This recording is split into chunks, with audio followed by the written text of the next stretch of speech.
a gorilla, is not a person. And I think maybe Koko was made to be a person. And I'm not sure that, that's, as I say, that isn't a natural thing, certainly. Yes? Koko, what's the matter? You look sad. Are you sad this morning? Hmm? What's wrong? Koko, tell me what? Tell me what's wrong. You look sad.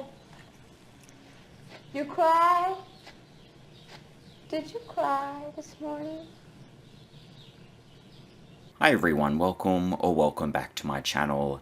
My name is Sid, and in today's video I am going to be talking about Koko the gorilla. She is a gorilla who became famous for supposedly being able to communicate with humans using sign language. And I think that's mainly what most people know about Koko. They just know her as a gorilla that can do sign language. But there is actually so much more to her story. There's lawsuits, gorilla trafficking, gorilla custody battles, questions around whether or not Koko can even speak in sign language, and so much more. And the end of her story also interestingly intersects with another famous gorilla, Harambe, who I have also made a video about on this channel, so I will be getting into all of that in this video.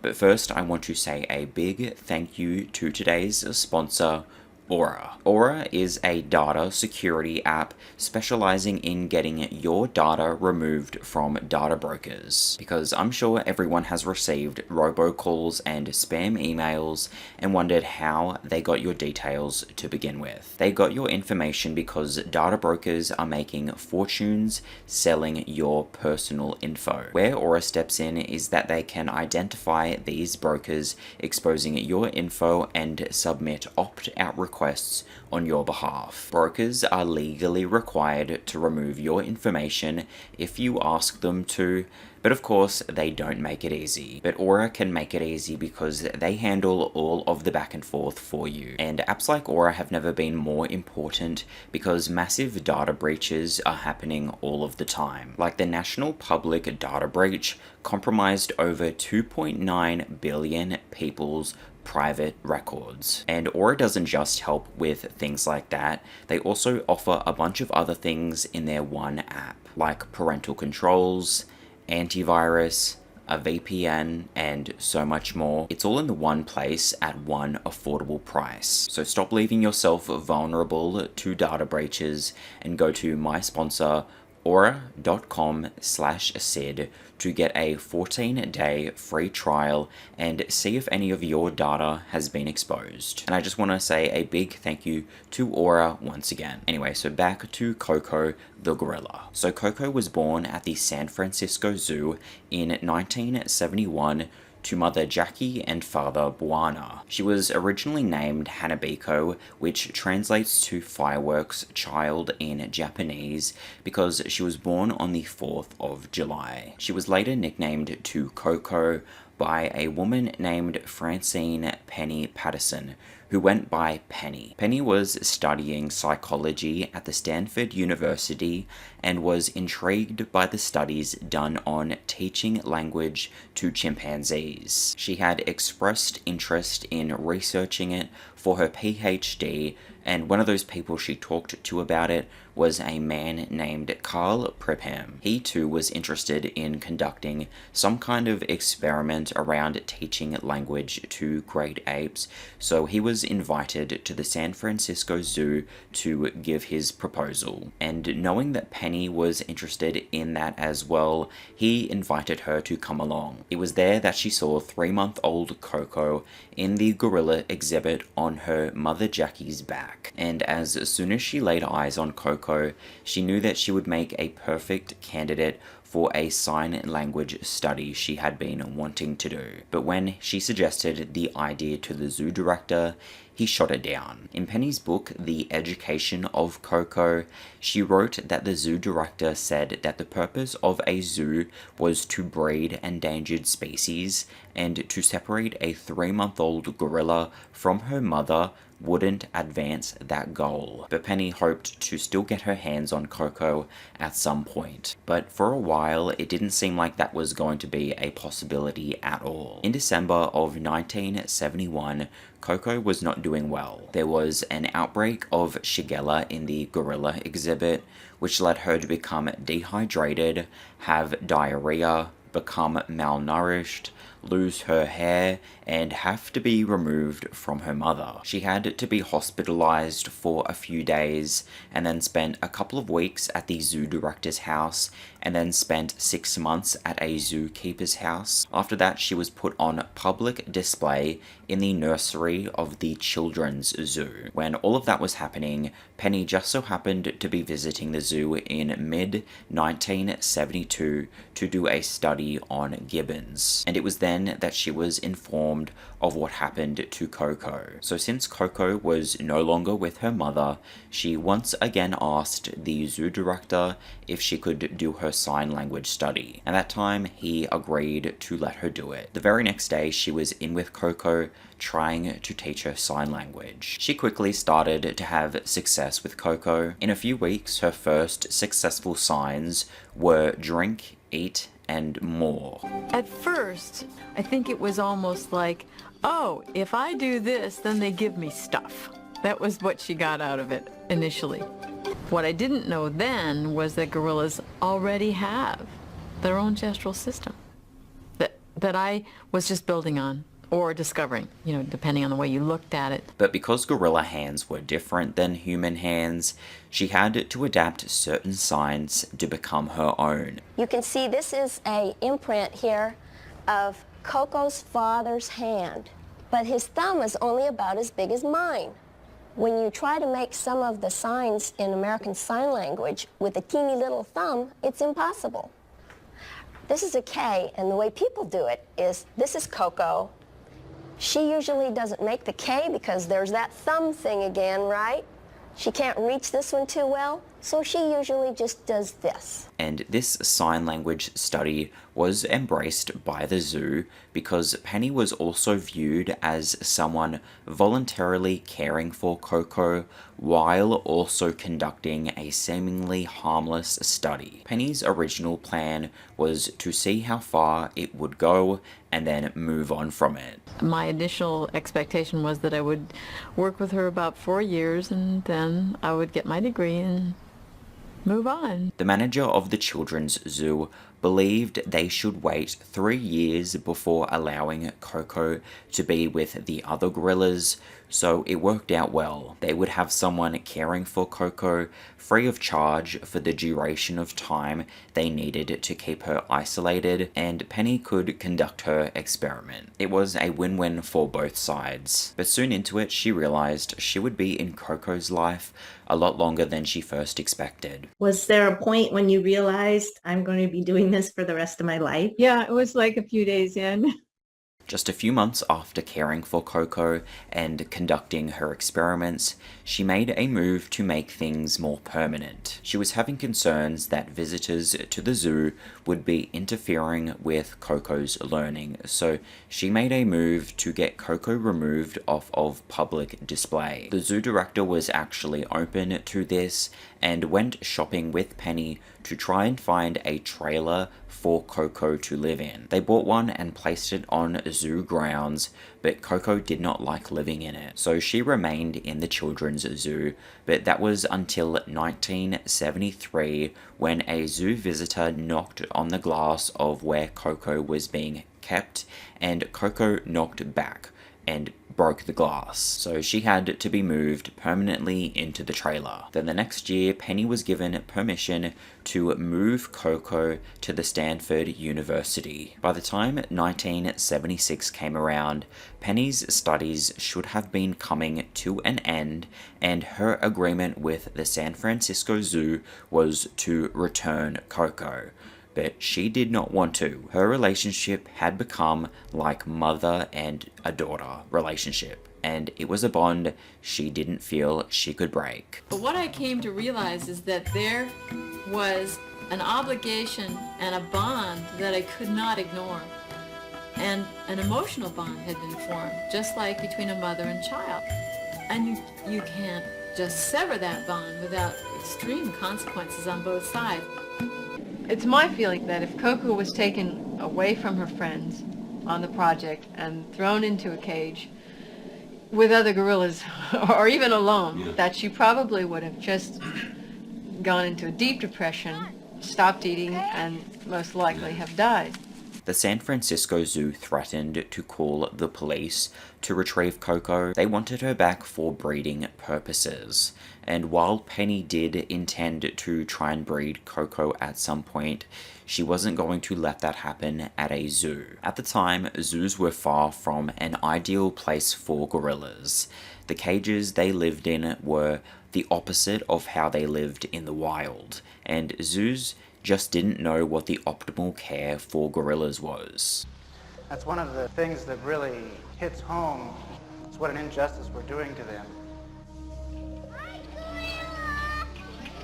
They sit in their concrete little cubbyhole with 10, 20, 30, 40, 50, maybe 100 or 200 people, literally 20 or 30 feet away, yelling for them to do something.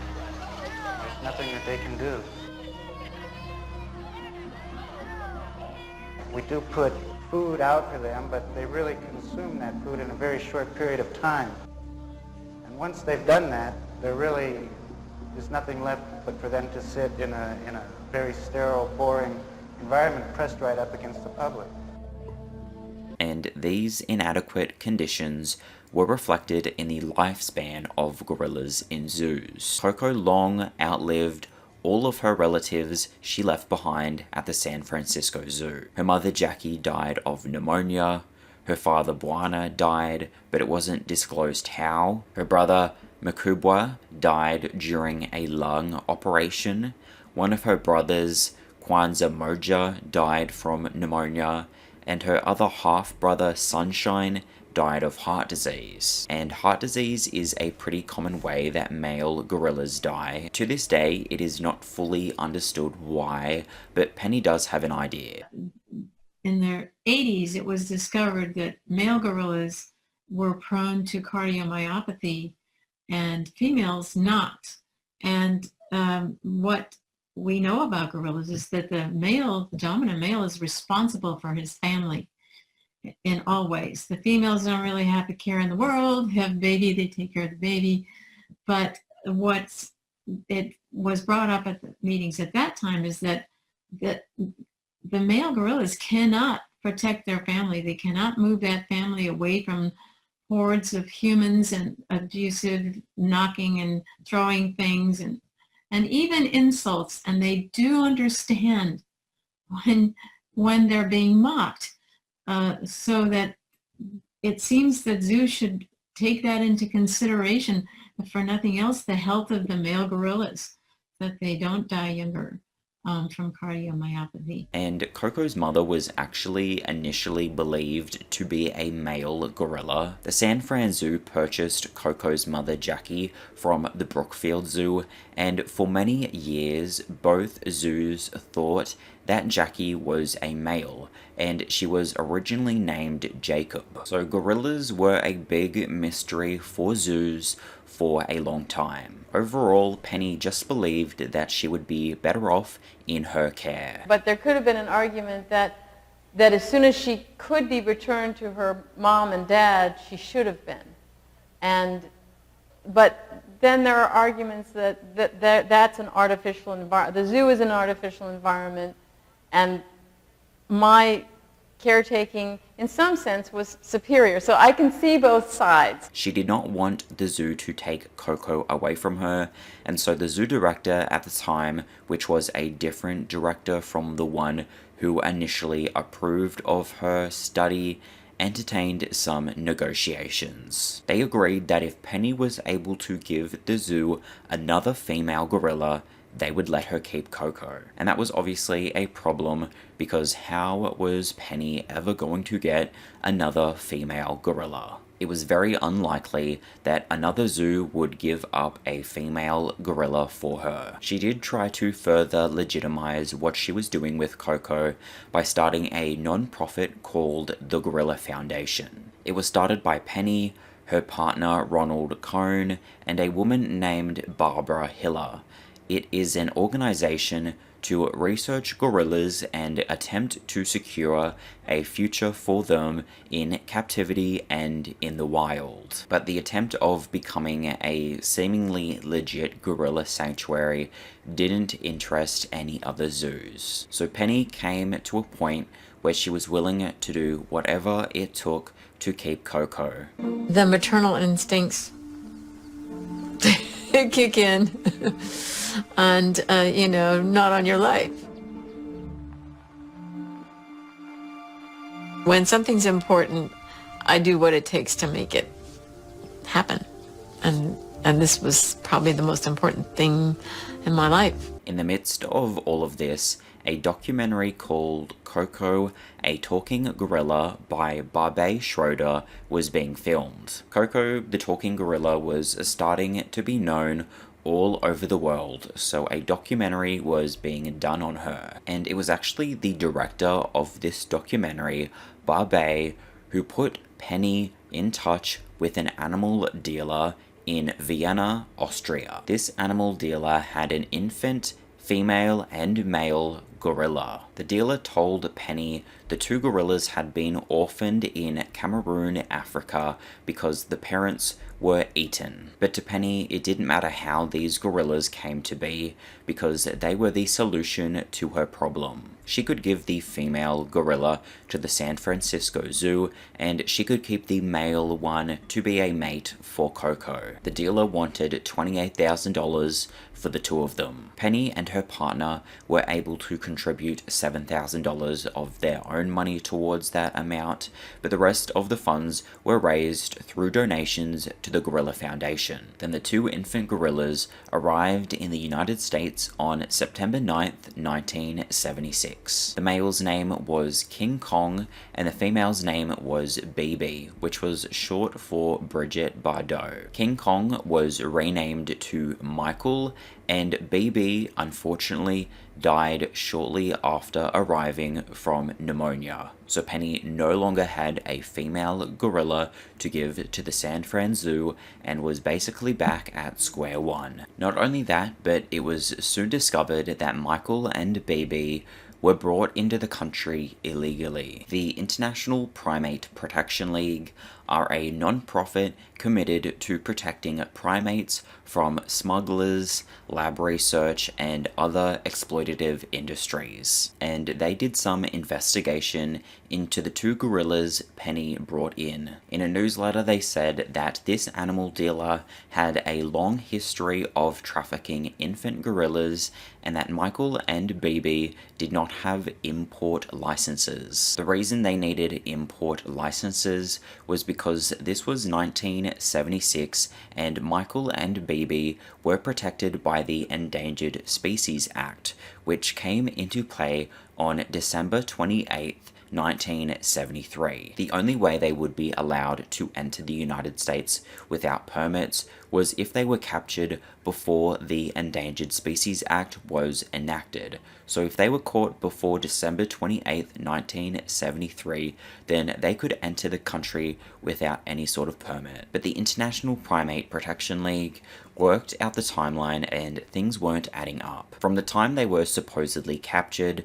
to the time they touched down in the United States, they should have been around 4 years old and at that age weighed around 90 pounds or 41 kilos. So that's pretty heavy. But during a stopover in London, the two gorillas were cared for by the RSPCA hostel, and the staff there reportedly carried them in their arms, which at the weight and age they should have been, would have been very difficult, if not impossible. And if you look at pictures of Michael when he first arrived, he is quite small and looks as though he would be very easy to carry. In that picture, Koko would have been 5 at the time, so Michael should have been almost as big as her at 4 years old, but he looks significantly younger and smaller. Definitely not as large as a 4-year-old gorilla should have been. So the Primate Protection League believe Michael and BB were actually a lot younger than what was stated. They were likely captured after the Endangered Species Act started, but were declared as being captured before it started to bypass any additional oversight and permit requirements. It also meant that if they were captured after, they would likely not even be let into the country to begin with. So lying about when Michael and BB were captured was the only way of getting them into the country. But no amount of controversy around that happening could stop people from wanting to help Koko stay with Penny. The San Fran Zoo was still wanting a replacement female gorilla, but Penny could not find one. So pressure was being put on the zoo by the public to allow Penny to keep Koko. The Gorilla Foundation was able to get the attention of the mayor at the time,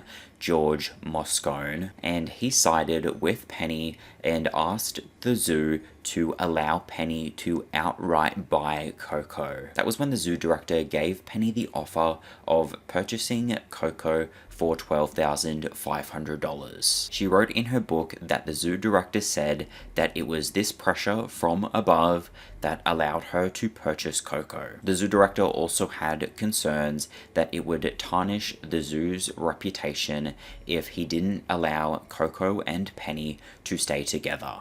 The right thing to do was to take the animal away out of that project and put it in a family of gorillas, but because of a lot of other pressures, it didn't turn out that way, unfortunately.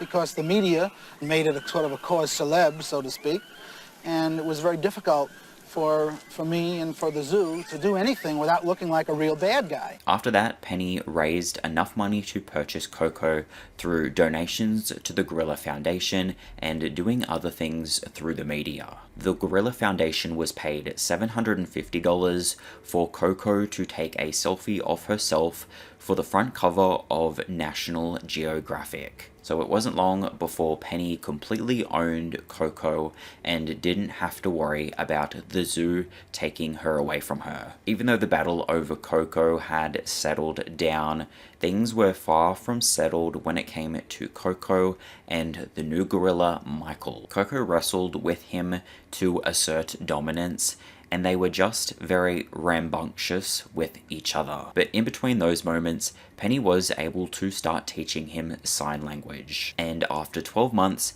he had learnt more than 20 signs. Penny was hopeful that Michael and Koko would mate. Penny believed Koko had expressed she wanted to be a mother with sign language, and by the way she treated dolls. But gorillas are very selective with who they mate with. Zoos will ship gorillas from one side of the country to another to try and find a successful mate, because there's a lot of factors that come into play with gorillas finding a mate. But Koko and Michael didn't end up being a match, and it was ultimately believed that they didn't breed because Koko viewed him as a sibling. The idea when Michael joined her was to give her gorilla companionship and a potential future mate. At that time, we didn't understand that when gorillas are raised together, there is a taboo against mating, just as there is with humans. And most of the time it is enforced. There are exceptions. And we knew that to the extent that we didn't have them sleeping together at night. We kept them separate. But she came to consider him as her kid brother. And really, the bond was not a mating bond, it was a sibling bond. Koko and Michael were also soon outgrowing the Stanford University. Penny would previously need to walk Koko around the uni campus with what she called a necklace. We have to get your necklace on, okay? Then we can go out. What do you want now? Necklace? Where? Right there. Okay, Coco's neck.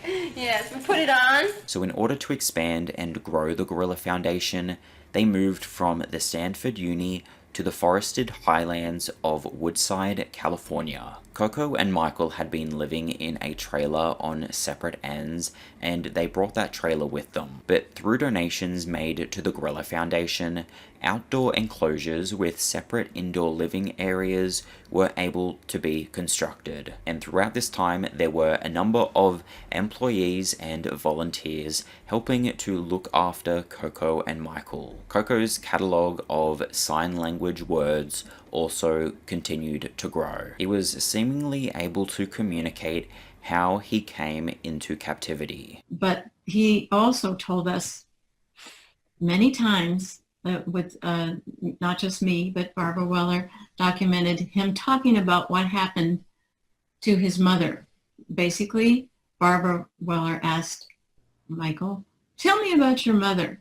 And he said, "You, Anne," and Anne was, he had a series of nannies, and Anne was one, and Barbara was another.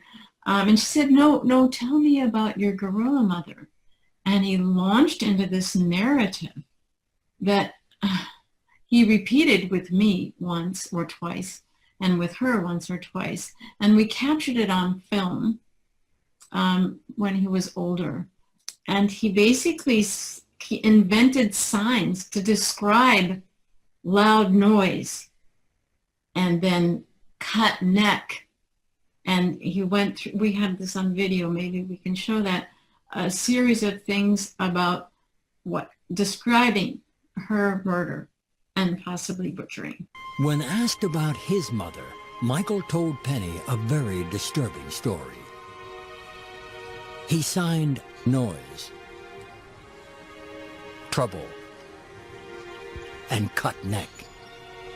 Penny believes he was describing how he became a captive gorilla. Whether or not Michael is actually communicating that is more than likely what exactly happened, if not far, far worse. But when he wasn't recounting sad stories from his infancy, he was enjoying painting. He had a dog named Apple, and he would spend hours playing with Apple. And he painted something in the same colors of this Apple dog, and when he was asked what he painted, he signed Apple Chase. Michael wasn't the only one who got a pet.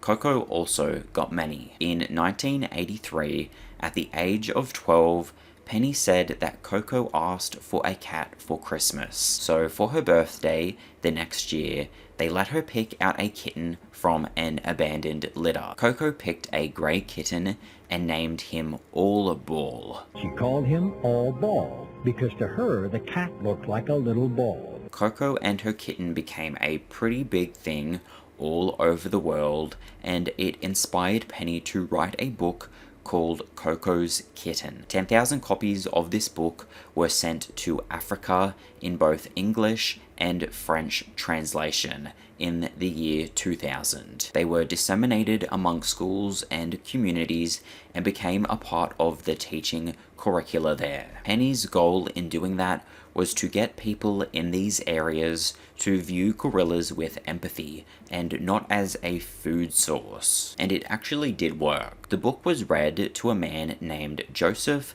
Malot, who poached gorillas for bush meat, and he stopped doing it and helped others to stop doing it as well after he was touched by the story. Started a Poachers to Protectors program in which we hope we can change the minds of people by exposing them to materials like Koko's Kitten. And actually, at least in one experience of one of our colleagues, that book did help to change one poacher into a protector and helped him to try and get his buddies to stop. When he saw that, he said, "How can this be true? Is this real? Are you can this be?" Because it showed him that they have feelings and emotions and sensitivities just like humans, and before he had considered them dumb animals and meat, and why shouldn't I kill them? Unfortunately, Koko's kitten All Ball was hit by a car. The cat has died.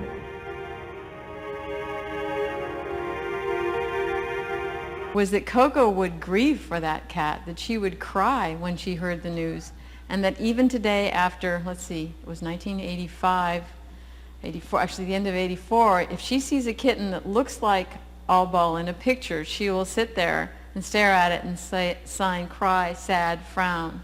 So she still remembers. After that, Koko had various other kittens as well, but Penny believed that she wanted a baby gorilla most of all. I knew Koko wanted a baby because the first time I saw it, she said, "Me, that," to the gorilla on the television screen that was holding a baby. Very definitely pointing to the baby in the picture. Also, the way that she treats her gorilla dolls. Not her human dolls, not her troll dolls, not any other doll, but her gorilla dolls. She takes their hands and makes them sign things. She teaches her baby eat, drink, and more. The first 3 signs she was taught as a baby. Most important, a baby would make Koko happy. And what we want to see is cultural transmission. That's the term for it, is that she would actually teach her offspring in the way that we taught her. Since Koko and Michael weren't interested in breeding with each other attempts were made to bring a new male gorilla into the Foundation. They wanted to establish a more normal social group for Koko to live in, to remind her that she is a gorilla. Since she had been mostly raised alongside humans, she felt more comfortable around her human friends and was even attracted to them. Because she's grown up with humans, she doesn't discriminate. Humans, gorillas, they're all attractive to her. She's grown up with gorillas and humans, and that poses a problem because at first it looked like she might be interested in mating with Michael when they were just growing up, but then we hired our first male worker, and that was the end of that. He was gorilla size and shape and much bigger. That's the right size. So when it came to finding a potential suitor for Koko, they had to make sure that she would actually be interested in him. By the time they went looking for a mate in the early 90s, there was a surplus of male gorillas in zoos. So finding one was a lot easier than it was in the 70s when she had to purchase one from an animal trafficker. We were fortunate to have access to videotapes at that time of males that needed to be placed, and Koko would watch them. And what she ended up doing was kind of thumbs up, thumbs down. If she liked the gorilla, she would stare at the screen. She would ask for us to play it again and again. And if she had access to the screen, she'd kiss the screen or sign love. Have you been looking at the gorilla? Gorilla Koko Love. You looking? Mm-hmm. Oh my goodness, a big kiss. So the one that was at the top of the list was a male alone in the Rome Zoo. But even after some negotiations, he was not available. They would not send him to her. Her second choice was Ndume, and he was then at the Brookfield Zoo. He was smaller than Koko, and I think that was important when he came, for her to feel comfortable with him. Ndume was born in 1981 at the Cincinnati Zoo, but was loaned to the Brookfield Zoo in 1988. But in 1991, he was transferred back to the Cincinnati Zoo. An ape advocate named Dawn Forsyth ran a blog raising awareness about apes in captivity. She was contacted by former caregivers to Ndume and ape experts about how he was treated at those zoos. She was told that many zookeepers did not like Ndume and that he was called Ndume and other insulting names by zookeepers. Apparently, he offended zoo visitors and officials by throwing feces and regurgitated food at them. So later in 1991, he was sent to the Gorilla Foundation, where he wouldn't have to be gawked at by any zoo visitors. As much as an apparent problem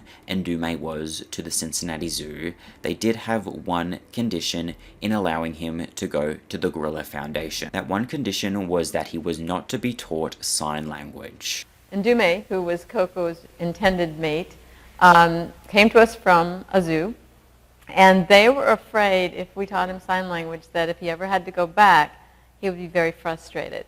So while we haven't taught him, he has learned He's learned by watching the other gorillas. Koko has actually gone up to him and held up things and told him, hey, that's red. But the whole process of trying to find Koko a mate was all for nothing because they didn't end up breeding. But it was probably for the best, because even if she did end up having a baby, she would not know how to care for it. Gorillas are taught how to care for their offspring by their mothers, and since Koko was removed from her mother, she never learnt how to care for a child of her own. So the Gorilla Foundation did have plans to bring in another female gorilla to teach Koko how. We hope to continue the study throughout Koko's lifetime and Michael's lifetime so that we can establish a group or a family of communicating gorillas. Now, this is not far out idea, because right now Koko and Michael are signing to each other regularly every day, and Koko and Michael have also taught dumb companions by molding them, much in the way they might teach their own children. Koko talks to her gorilla dolls the way a young child plays dolls, so that you can see the beginnings of the maternal and instinct coming out, and in it is language. And she did not have the benefit of seeing her mother raise other offspring or mate, because she was removed from her family group at age 6 months. So we have brought in another male gorilla, and what we're hoping to do is bring another female in so that we have a much more natural social structure, to have one of the males, and we might alternate, and 2 females. This female who's coming, we hope, was brought up by her mom in a social group in a zoo. So hopefully can model some of the behaviors that Koko, I think, has pretty much a knowledge of, but she seems to be afraid to show them. She seems not to trust, 2 males against 1 female is just it's an unnatural ratio. It should be quite the reverse. It should be 1 male and 5 or 6 females for support. Social support because the male's twice as large, all kinds of things. Another female gorilla didn't end up coming, and unfortunately they also lost a gorilla. Michael, the male gorilla, passed away in 2000 from heart failure due to cardiomyopathy, and Koko became very saddened after his death, but a visit from Robin Williams cheered her up. She was grieving at that time. She had lost Michael, and she hadn't smiled. She wasn't eating very much. She wasn't talking very much. She wasn't sleeping very much. And he visited, and for the first time, she smiled. She initiated a game of tickle. He brought her back. So that was a very special relationship. After it was just Koko and Ndume, Penny did still want to try and get them to breed, so she took things to the next level. She believed they weren't wanting to mate because of the environment they were in. One of the reasons that Koko may not have formed a mating relationship with Ndume could be the environment we're in. We have to deal with bad weather, so that there are many days they can't be together. They interact outside mostly. We have to deal with chainsaws and motorcycles. In other words, this is not the ideal setting for her to relax and form a comfortable relationship with him. So the Gorilla Foundation took the next steps to set up a gorilla sanctuary in Hawaii. Land was even donated for them to use. Maui Land and Pineapple Company is very happy to further this research by providing the land that they can build on and have a safe haven.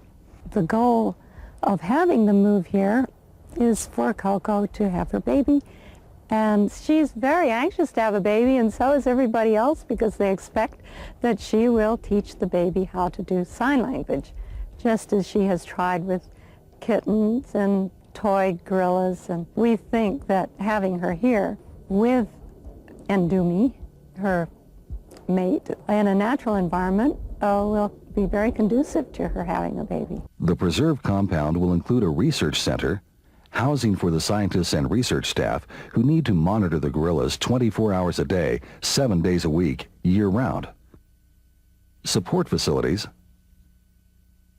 and a spacious enclosure for the gorillas where they can live, play, eat, and hopefully mate and raise their young. Here, the gorillas can enjoy a more natural diet and graze on vegetation as they would in the wild. With the money raised so far, the access road and reservoir have already been completed. This reservoir is the only water supply for the entire preserve and needed to be completed before constructing the rest of the compound. This innovative design allows it to collect rainwater from the mountain slope above and store the water in this 1.5 million gallon reservoir. We built the reservoir that you see right behind of me, and we also constructed the access road. The rest of the construction we have to wait for the necessary funding and the permits. It's surprising how many people have asked us about when will the gorillas get here. So there's a sense of excitement within the community, and we hope that when the necessary fundings are here, we can get them here really quick. They never ended up getting enough funding to finish the sanctuary, but Penny really wanted it to happen so that she could give Ndume and Koko the life they deserved. Penny had come to realize that what she did to Koko wasn't right. And when I started, I had no idea. I was an animal lover from the time I could crawl, and this just seemed like the most wonderful thing in the world to be able to do. And so I did it. I think from where I am now, in fact, people are still applying for grants to do things like this, and I am like actively discouraging them. There must be ways that we can study them and respect them. We don't think it would even be ethical to really do this again. That we want to now do our best to make them, to give them what they deserve, which is as close as possible to their natural environment. It's not their choice that they ended up in a setting, an experimental setting. We're working very hard to raise the money to put spacious facilities there for them. And it's like payback time. It's time that we give them what they deserve. But despite Penny having some regrets about what she did, the damage was already done. Koko had picked up some strange behaviors that she wouldn't have had she been raised in a zoo or in the wild. She had a fascination with people's private areas, specifically nipples. The celebrity Betty White wrote in her memoir about how Koko wanted to see hers. Koko also grabbed William Shatner's genitals. Koko also participated in an AOL live chat thing where she communicated on it, and in the transcript for that chat, Koko repeatedly said nipple, which Penny said was Koko trying to say people. Koko was also interested in the nipples of the people who worked at the Gorilla Foundation. A former worker, Johnny Safcow, wrote on his blog that Koko does like to see nipples and that he showed his several times a day because he was encouraged to do so. Johnny also told Slate.com that they would hold their nipples hostage until Koko took her pills. But some employees were understandably not as keen to expose themselves for Koko. Former workers Nancy Alperin and Kendra Keller sued the Gorilla Foundation in 2005 for sexual harassment and unfair dismissal. In the lawsuit, it said they worked unpaid overtime, they had to work in unsanitary conditions, like gorilla urine being stored in the same refrigerator their lunches were stored in, exposed wires, and rodents in the food preparation area. They notified the Californian Division of Occupational Safety and Health of these conditions, and on August 5th, 2004, an inspection was done. From that inspection, the Gorilla Foundation was issued with $300 in fines. Then the very next day, Nancy and Kendra were fired. They were 2 of 16 employees at the time. The lawsuit also said On at least 2 incidents in mid to late June 2004, Miss Patterson intensely pressured Miss Keller to expose herself to Koko while they were working outside, where other employees could potentially view Miss Keller's naked body. The Gorilla Foundation denied any of that happened. Their lawyer said, "We unequivocally deny these allegations and are confident that this case lacks merit." The lawyer also said they tried to manipulate an employment issue and miscast it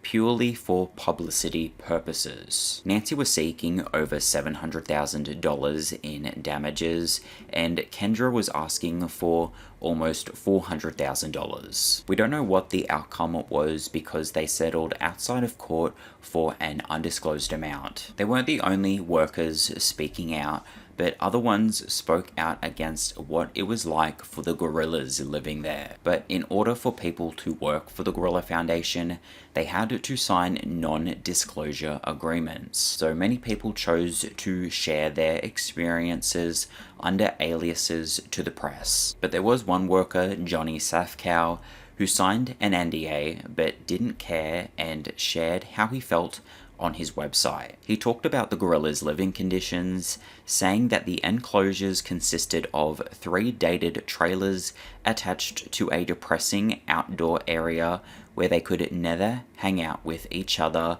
at the same time. He said Ndume and Koko were kept separate 24/7, and it had been that way for years. A former worker who spoke to Slate.com and went by the alias of Sarah talked about the kind of diet the gorillas received. She said Koko was extremely picky because she was often fed human treats and processed meat. In the 1978 documentary about Koko, which Barbe did, he did the voiceover and said that Koko was fed hamburgers. In their natural habitat, gorillas are vegetarians. Koko eats hamburgers and takes vitamins like any American child. And according to the Slate article, many people's resignation letters expressed issues with Koko's health. Many former workers also spoke to the ape advocate Dawn Forsyth about what they witnessed, so she made a complaint to the USDA, and a month later, an investigation was done in 2012. In their investigation, they found a few areas where the Gorilla Foundation was lacking. They found that Ndume had only been weighed twice out of the whole time he had been there, when he should have been getting weighed monthly. The report said a test for parasites should be done twice a year, but the last time one was done was in 2011. So they were just a bit behind with those tests, but they were very behind with their tuberculosis tests. They found the last time Ndume was tested for that was in 1991, when he should have been getting tested every year. These former workers also said that Koko was given large numbers of supplements and vitamins. Johnny estimated she received between 70 and 100 pills a day. The Gorilla Foundation was reached out to for comment in regards to that, and they said she takes between 5 to 15 types of nutritional supplements as part of a regimen that many doctors and naturopaths recommended for preventative maintenance. One of the people Penny consulted in for Koko's pill intake was a certified naturopath and medical intuitive, Gabby Rater. Johnny said Penny would be on the phone with Gabby almost daily, and that Penny would use her for the medical and emotional needs of the gorillas. He also said that Gabby would make adjustments to her homeopathic medication, all without any scientific or veterinary diagnosis